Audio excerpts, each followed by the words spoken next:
And every kid, whether you're young or you're old, teenagers are more than welcome to come and sit up here. And you want to sit over here. Hey, don't read my notes, man. Those are the secrets. You can give the sermon next week. Okay, this is my chair. All right, can you guys sit down here? You guys are going to sit down. You're going to face me because I'm going to read you guys a story. Come on, Ben. So come on this way. Come on, Ben. All right.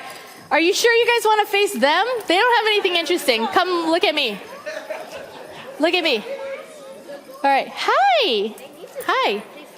They don't need to see your face. It's okay. Okay, I'm going to read from this. This is called, you don't have to be up here. It's okay. You can stand. You don't have to sit. I'm going to read from the Peace Table. This is a storybook Bible. It's one of my favorites. And we're going to read, but I have to ask you all a favor. I ask that you guys keep your mouths closed, your ears open, and your eyes focused over here, and that you keep your hands to yourself.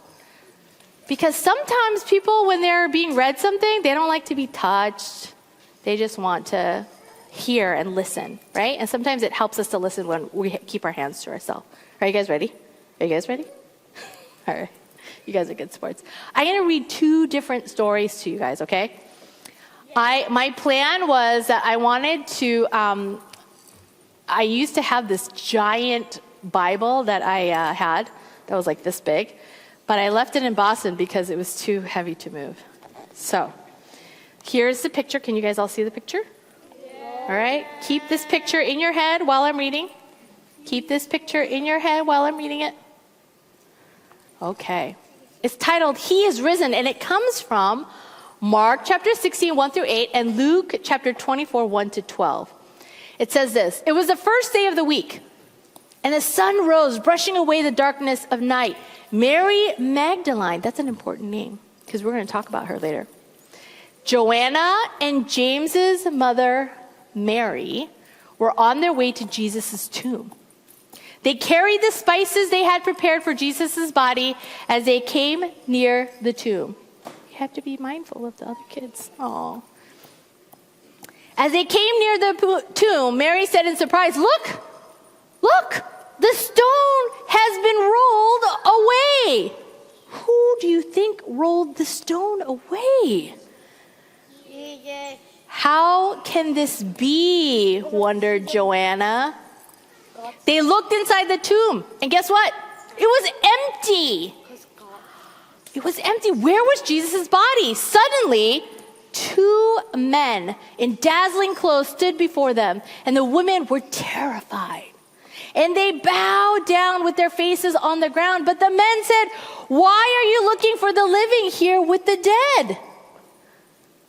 Jesus has risen. Can you guys wave your... Jesus has risen.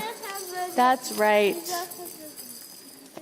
He is no longer in the tomb. Remember how Jesus told you that he would die and rise again on the 3rd day?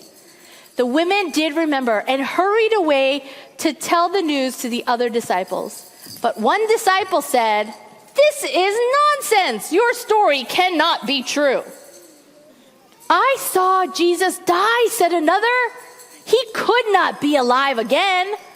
But Peter got up and ran to the tomb, and looking inside, he saw only the linen cloths. Jesus' body was not there, and he went home amazed at what he had seen. All right, one more, guys, because we're going to get to the thing that I'm going to talk about. And this is just another perspective of the empty tomb from John chapter 20, verses 1 through 18. And look at this picture. Did I show you guys this picture? Try to remember this picture in your head. Yeah, all right.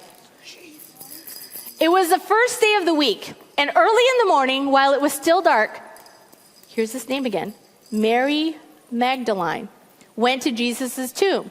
And the stone had been rolled away from the entrance to the tomb. And she ran to tell Peter and John, They have taken Jesus from the tomb. And she exclaimed, I don't know where they put him.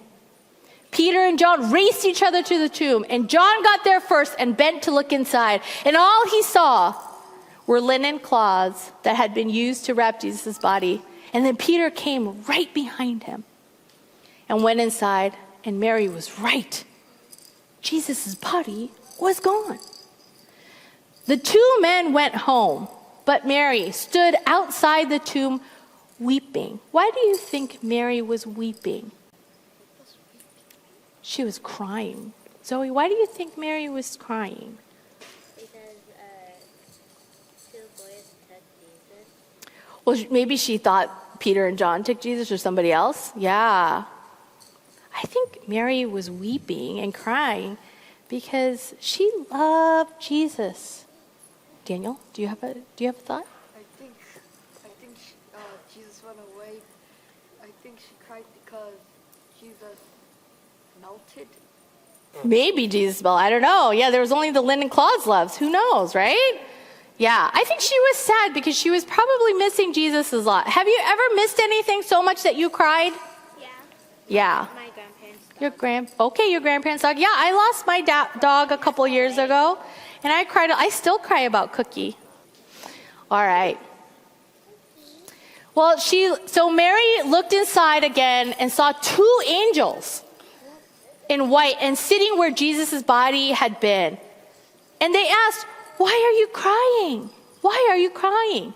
And Mary said, "They have taken Jesus away.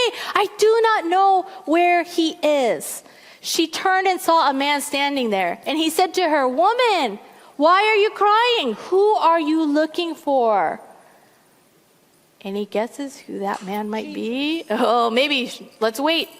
Mary thought the man was the gardener, so she pleaded, "If you have taken Jesus away, tell me where he is so that I can care for his body." And the man said, "Mary." And guess what? It was Jesus. You were right, it was Jesus. What? Mary turned and reached for him, crying out, "Teacher." And Jesus said to her, "Go tell my disciples that I'm going to be with my God and your God." So Mary hurried off and told the disciples, "I have seen Jesus." She told them everything Jesus said to her. I have seen Jesus. Jesus appeared right before Mary. Isn't that wild? Yeah. That's pretty wild. Okay, well, I'm going to keep talking about this story and what that might mean to us. And maybe I'm using big words, but it's really good to ask your parents. Ask your grown-ups what those words might mean or what you think they thought about Mary seeing Jesus. So now you guys can all go back to your grown-ups and to your seats. Thank you. Thank you, kids, so much. You helped us hear the word of God today.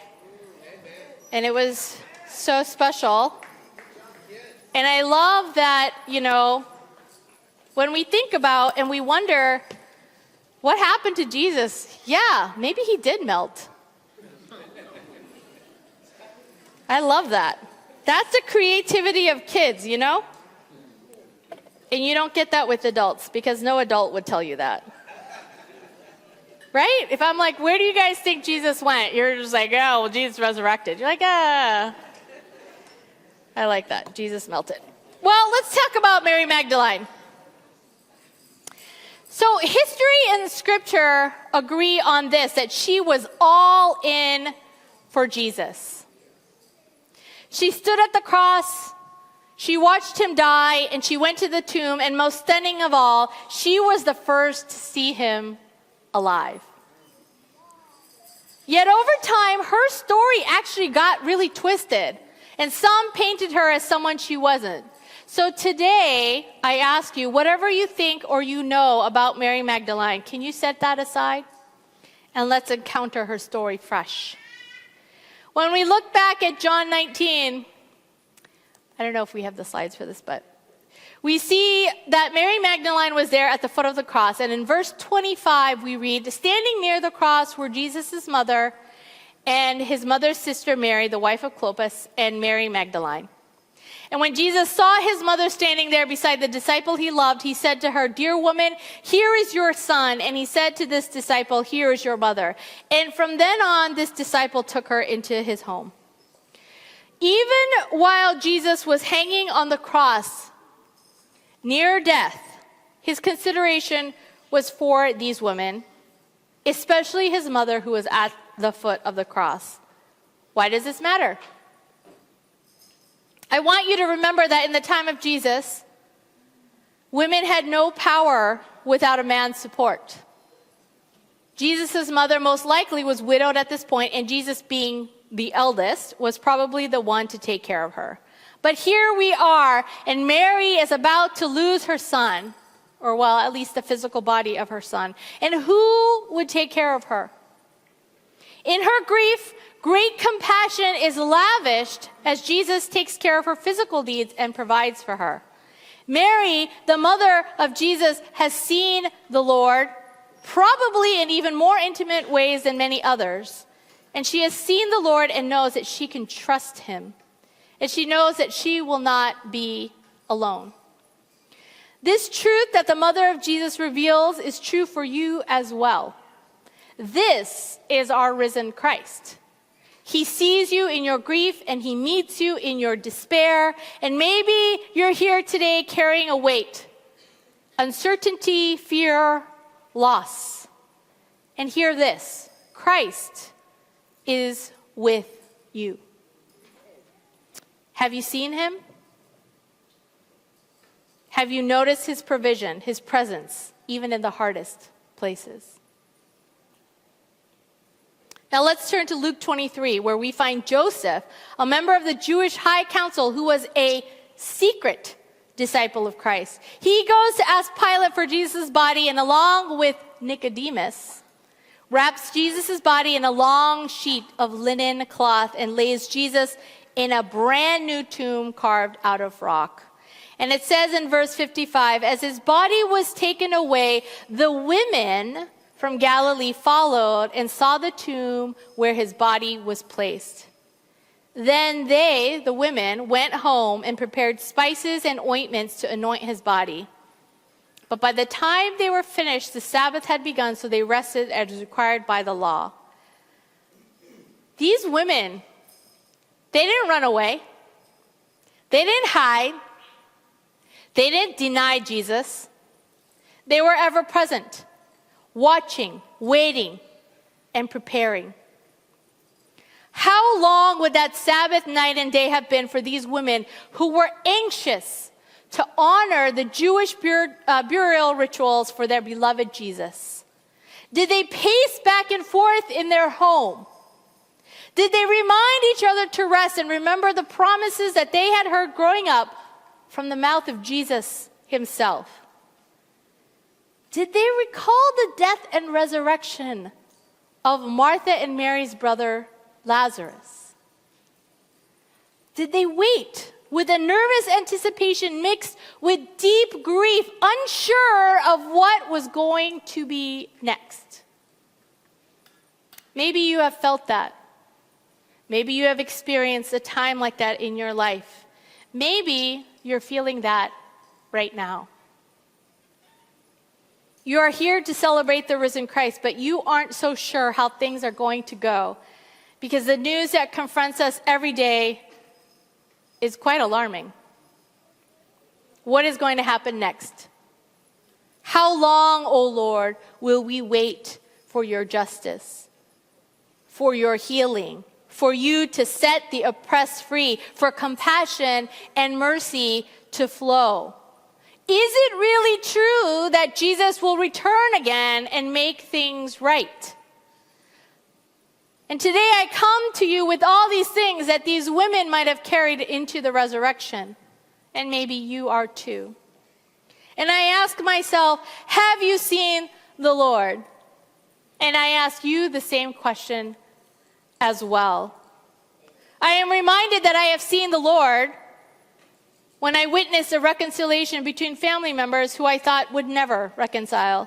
I have seen the Lord when I have seen teenagers flourish and be who God has created them to be because of the grace and love of an unlikely community that surrounds them. You see, I have testimonies upon testimonies of how the Lord has shown up for me, and I have seen the Lord throughout my life. Yet I still celebrate the risen Christ with hesitation. If that's you today, I want to hold that space for you. And we can sit in that hesitation because that is a natural human response to trauma and to wounding. And if anyone is going to understand that, it's Christ. And while we sit in that hesitation, we can also hold on for ourselves the truth of the risen Lord. Sometimes it feels almost unbelievable, right? Even though we might have experienced the truth of Christ's resurrection, our despair and grief make it hard to believe. I feel that was probably the case for Mary Magdalene on that early Sunday morning. She, along with the other woman, returned to the tomb, but they found that the stone had been rolled away from the entrance.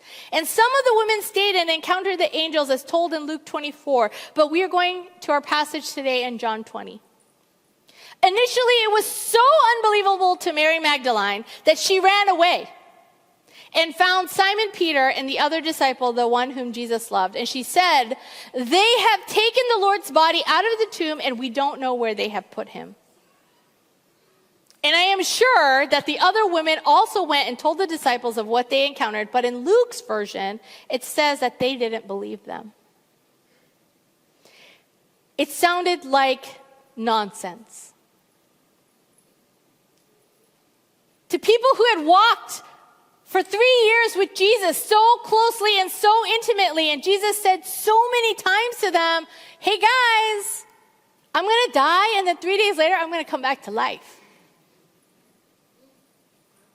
But when the women came, when Mary Magdalene came and said the tomb is empty, they're like, "That's nonsense. You crazy."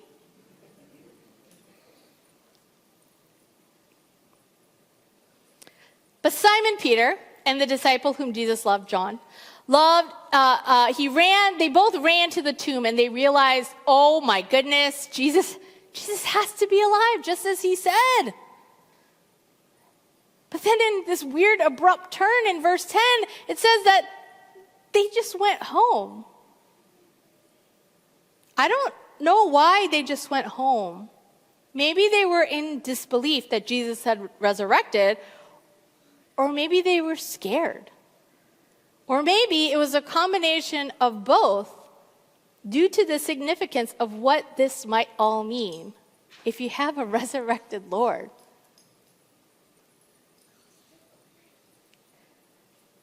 And then we find Mary Magdalene alone in verse 11. And she is standing outside the tomb, and she's weeping because the grief is so overwhelming. And while she is crying, she peeks inside, and to her surprise, she sees 2 white-robed angels, and they ask her, "Dear woman, why are you crying?"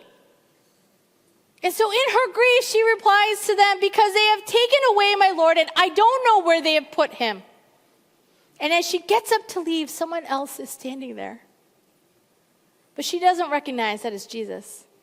And he asks the same thing. He says, "Dear woman, why are you crying?" And then follows up with, "Who are you looking for?" And in an interesting twist, Mary thinks that this is the gardener. They are in a garden after all. And so she pleads with this gardener. She says, "Please let me know where you've taken Jesus' body." And then Jesus says, "Mary," calls her by name. And in that moment that she hears her name said by that familiar voice, she turns around and she cries out, "Rabboni," or teacher. And then Jesus says something even more interesting to her. He says, "Don't cling to me, for I haven't yet ascended to the Father, but go find my brothers and tell them, I am ascending to my Father and your Father, to my God and your God." Now, does Mary Magdalene stick around to ask more questions? Because I would have. I'd be like, "What?"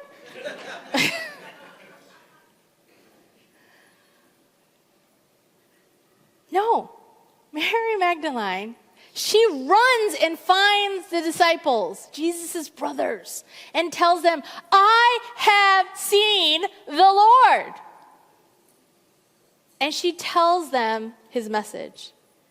Jesus calls Mary by name, and then she recognizes him. But it doesn't stop there, because Jesus asks her to go find his brothers.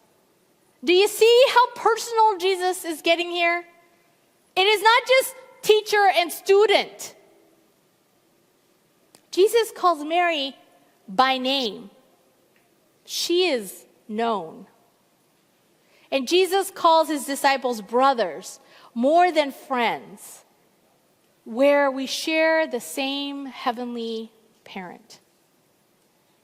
You see, in the resurrection of Jesus, we are elevated to family.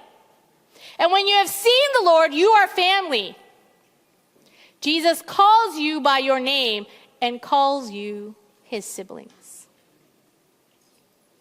Beloved, this is the good news. It is that Jesus, who died on the cross out of his great love for the world of yesterday, today, and even tomorrow, came back to life so that we could attest, just as the women who loved Jesus, just as Mary Magdalene, I have seen the Lord, and be proclaimed as Christ's in the Lord's family. But I want you to notice and see who Jesus appeared to first and who made that first proclamation.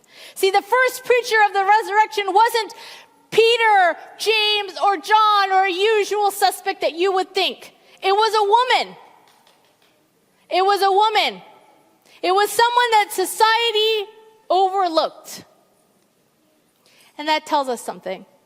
You see, God shows up in the margins, not in palaces or power, but in gardens, empty tombs, and broken hearts. Now, I don't know how this Resurrection Sunday is landing for you this year, but wherever that might be for you, my hope and prayer is that from here on out, as you look in the unlikely places, which might even be in the unlikely places of your own life, like in reconciliation you never thought possible, or in provision that came at just the right time, or maybe in a community that carried you when you couldn't walk alone. Whatever you're carrying today, hope, hesitation, or heartache, this is the good news. Christ is risen.